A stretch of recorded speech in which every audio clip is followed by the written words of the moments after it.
Pai do Senhor Jesus, amada e amado do Senhor, passando aqui para nós orarmos, deixar uma palavra de Deus para edificar a tua e a minha vida. Abra comigo em Ezequiel, capítulo 22.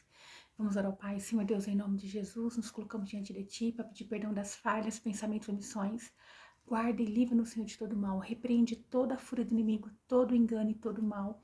Guarda nossos filhos, a entrada e a saída. Guarda nosso cônjuge, guarda nossos bens, em nome de Jesus. Amém. A palavra do Senhor em Ezequiel. Eu vou ler o versículo 30 e 31, que diz assim, ó: busquei entre eles um ser humano que ajudasse a erguer uma muralha em torno da cidade, alguém que cooperasse comigo para evitar que o muro todo não ruísse, para que evitasse que o muro todo se ruísse, que se prontificasse a ficar na brecha diante de mim em favor desta terra, para que eu não a viesse a destruí-la. Contudo, não encontrei uma só pessoa. Por isso derramarei toda a minha ira do zelo sobre o povo de Israel e os consumirei todos no fogo do seu furor. Eis que sofrerão as consequências de tudo que planejaram e executaram de mal. Palavra de Deus, o soberano Deus. Veja, novamente Deus trazendo para nós aqui, né? Ele irado com o povo. Ontem falamos no livro de Oséias, onde Deus estava expondo como ele se sentia como um homem traído. E aqui nós vemos nesses versículos, lendo desde o verso 1 até o 16, que traz aqui uma denúncia, né? Deus denunciando ali a cidade de Jerusalém, né? Uma denúncia contra Jerusalém, a cidade sanguinária, apontando o derramamento de sangue, idolatria e corrupção moral daqueles povo e dos líderes. Deus, ele pede para Ezequiel, o profeta, para que ele confrontasse a cidade por causa das suas abominações. A cidade se faz culpada por derramar sangue e ser contaminada com os ídolos, e isso seria derrota para eles. Deus tornou Jerusalém motivo de zombaria e vergonha para outros países ali vizinhos. Abuso de poder que teve ali, né? Os príncipes de Israel usavam as suas forças apenas para derramar sangue. Tanto os líderes espirituais como os ali chefes de governo estavam contaminados. Os desrespeitos familiares e social que estava acontecendo naquele tempo, havia desrespeito pelos pais, opressão contra os estrangeiros e maus tratos aos órfãos e viúvas. Isto é, eles não tinham mais compaixão. Profanação sagrada. O povo ali desprezou as coisas santas de Deus e profanou os sábados. Imoralidade e perversão. As práticas de calúnia, adultério, incesto, aceitação de subornos para cometer crimes tomavam conta de toda a sociedade. E isso não era em uma cidade pagã, era em Jerusalém. Não era num país ali aonde eles diziam adorar outros deuses. Não, era em Jerusalém. O julgamento de Deus ali, né, que Deus falou que traria para eles, Deus estava avisando que ia dispersar os moradores de Jerusalém por entre as terras e nações para purificar das suas impurezas, assim como Deus disse ontem que faria. Mas quando o povo se volta a ele diz que ele tem uma promessa de juntar o povo novamente. Mas isso vai acontecer por completo quando Jesus voltar pela segunda vez, quando reconhecerem Jesus como Senhor e Salvador. O reconhecimento de Deus, né? Eles não, ali o castigo ia ser assim em praça pública, né? Porque eles tinham desonrado a Deus. Então, para que eles reconhecessem, tem pessoas que têm que passar ali pela vergonha pública para que eles venham ter verdadeiro reconhecimento de que eles necessitam de Deus e eles se arrependam dos seus pecados. Era isso que Deus ia fazer com esse povo. Vemos no versículo 30 ao 31 que nós lemos agora, a ausência de um intercessor, né? Deus, ele buscou entre eles um único homem justo que construísse um muro ou ficasse na brecha para defender a terra, mas não achou. Veja que triste, né? Deus, ele diz que ele procurou, busquei entre eles um ser humano que ajudasse a erguer a muralha em torno da cidade. Que triste, não tinha um justo no meio deles. Deus fez cair sobre eles a sua indignação e eles colheram todo o peso dos seus próprios pecados, pelas escolhas dos seus caminhos. Então, olha só o perigo de não ter também um intercessor. Ser um intercessor é ficar na brecha, é ter uma grande importância no reino. Isso significa que nós temos que nos colocar diante de Deus para pedir perdão em oração, pedindo perdão pelos pecados de outros, né, para proteção e livramento. Isso também é pedido de Deus para conosco. Deus, ele procurou um intercessor. Se ele procurou é porque ele se agrada. E se ele procurou alguém que ora, que busca, é porque ele se agrada, e não tinha um sequer. Então a cidade estava desprotegida, faltava intercessores. Estar vigilante como um atalaia, isto é, um soldado que protege uma falha ali no muro, na muralha. Tinha que ter ali alguém cobrindo aquela falha, né? Para impedir a entrada do inimigo. E naquele tempo a cidade realmente era toda cercada por muros, para evitar que viesse pessoas saquear as cidades nas madrugadas, né? Para que viessem saquear o povo. E quando tinha uma brecha no muro, tinha que ter lá um soldado para cuidar daquela brecha. Mas Deus disse que ele não encontrou alguém que estivesse assim. O intercessor, ele tem o papel de proteger vidas, né? De defender famílias, amigos e sociedade no meio, né, ali de todo o caos que está o mundo. O papel do intercessor é esse. E quem são os intercessores? Todos aqueles que já aceitou Jesus como Senhor e Salvador. Não tem, somente um tem o dom. Não, todos são. Desde que está com a tua vida no altar, você tem buscado no Senhor, você é chamado para interceder por outras vidas, né? Então é necessário entender, principalmente líderes. Se um líder fala, eu não vou comprar a guerra, não vou fazer isso, não vou fazer aquilo, temos que vigiar. Por quê?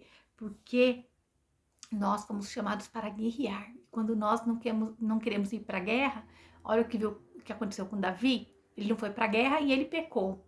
Então nós, quando estamos na guerra, quem guerreia por nós não somos nós mesmos, é Deus, são os anjos do Senhor, né? O Espírito Santo de Deus que nos direciona e nos ajuda. Impedir tragédias, a intercessão, ela impede, né? Uma pessoa de joelhos em oração, ela pode mudar rumo, situações difíceis, ela pode evitar juízo de Deus sobre a vida de alguém. Então, a importância, né? E é demonstrar o amor. O ato de nós colocarmos o nosso ego de lado para sentir a dor do outro, interceder pelo outro, falar, Senhor, assim como eu mereci o perdão do Senhor, eu rogo por essa pessoa. Porque eu também sou falho, pecador, também mereço do seu perdão. E eu o peço. Então é quando nós nos colocamos no lugar do outro. Talvez a fraqueza do outro não é a minha, mas a minha também não é a dele. Cada um tem uma, mas nós temos que ir à fonte, que é Jesus.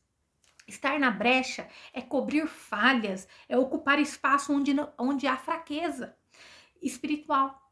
Tem alguém que é fraco espiritual, eu vou te ajudar em oração. Amém? Pecado ou desobediência na vida de alguém, se você vê ali, olha, tem um pecado, tem uma desobediência, eu vou te ajudar em oração. Nós vamos orar, você vai mostrar na palavra, olha, é preciso você mudar, é preciso você se posicionar e não você ignorar. Quando nós ignoramos, nós não estamos ocupando o papel que nós fomos chamados para ocupar no mundo espiritual. Ser a voz de quem não ora, né? Então nós vamos orar para essa pessoa se levantar e essa pessoa se tornar uma intercessora em outras vidas, apresentar pedidos a Deus em favor de quem está sem forças ou está afastado da fé. Atender ao chamado divino. Quando nós estamos orando, nós estamos atendendo o chamado de Deus para resgatar almas, ser a resposta de Deus, né? Ali,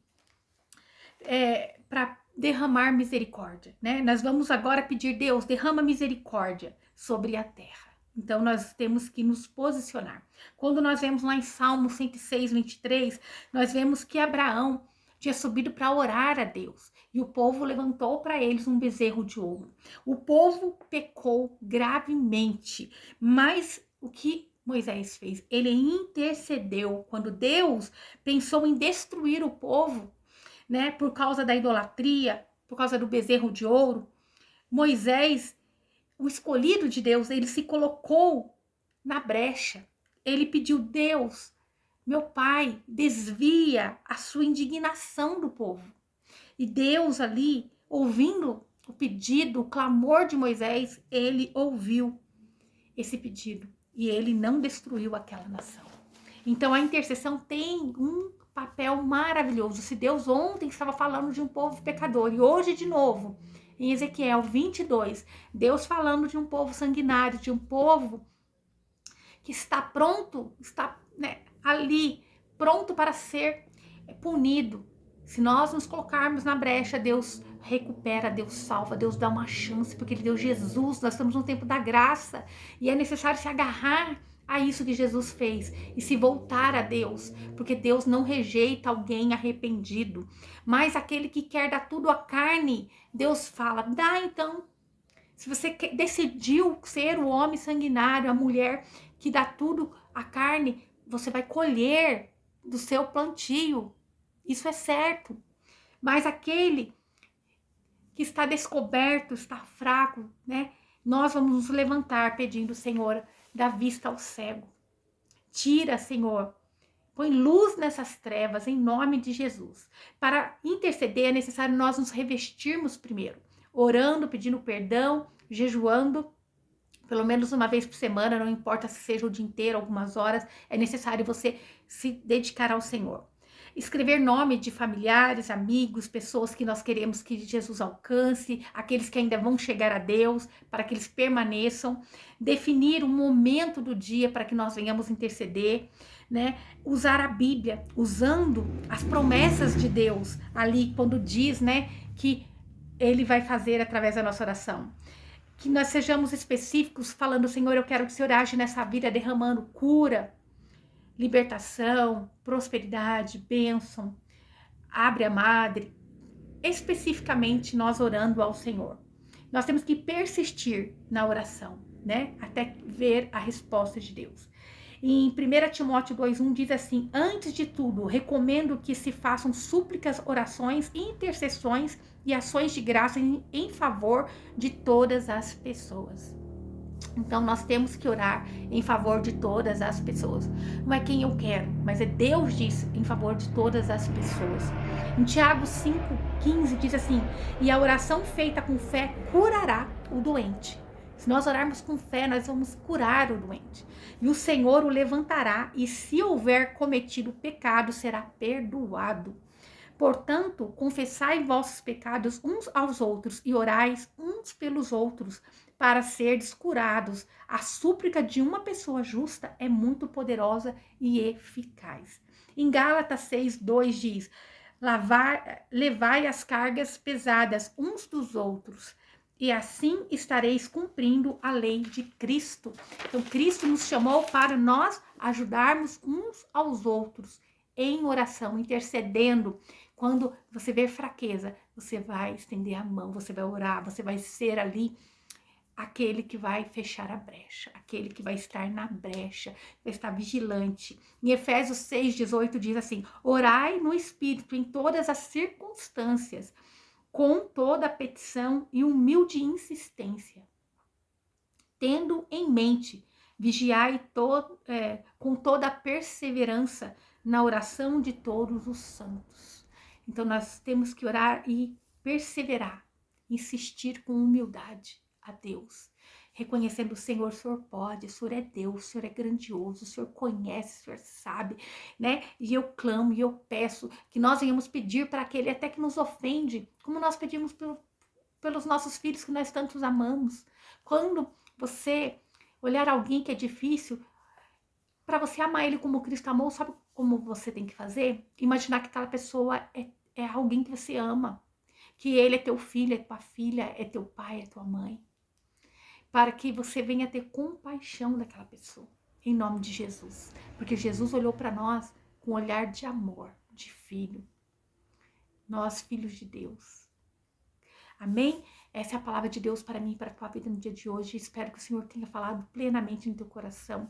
Em Ezequiel 22, se você ler o capítulo, você vai ver aonde Deus estava mostrando que o povo estava decidido a dar tudo à carne, aonde o povo estava totalmente contaminado, aonde o povo estava com as mãos cheias de sangue. Mas nós não precisamos estar assim. Nós podemos entrar, estar na brecha, pedir perdão, reconciliar com Deus, porque Deus tem vida e vida em abundância. Ontem, Oséias, Deus disse que ele ia transformar toda dor em bênção, que nós possamos fazer parte dessa bênção no nome de Jesus. Se você tem algo para se arrepender agora, em uma só fé, vamos orar a Deus, clamar a Deus pela misericórdia. Pai, em nome de Jesus, alcança meu irmão, minha irmã, alcança minha vida, derramando o teu perdão, da tua cura, da tua libertação, trazendo, Senhor, luz nas trevas, Senhor. Que nós venhamos, Senhor Jesus, ser pessoas transformadas a cada dia, no nome de Jesus. Amém. Que o Senhor te abençoe e te guarde e faça o rosto dele resplandecer sobre você, que ele te traga paz, a paz que excede todo entendimento humano. Amém? Glória a Deus.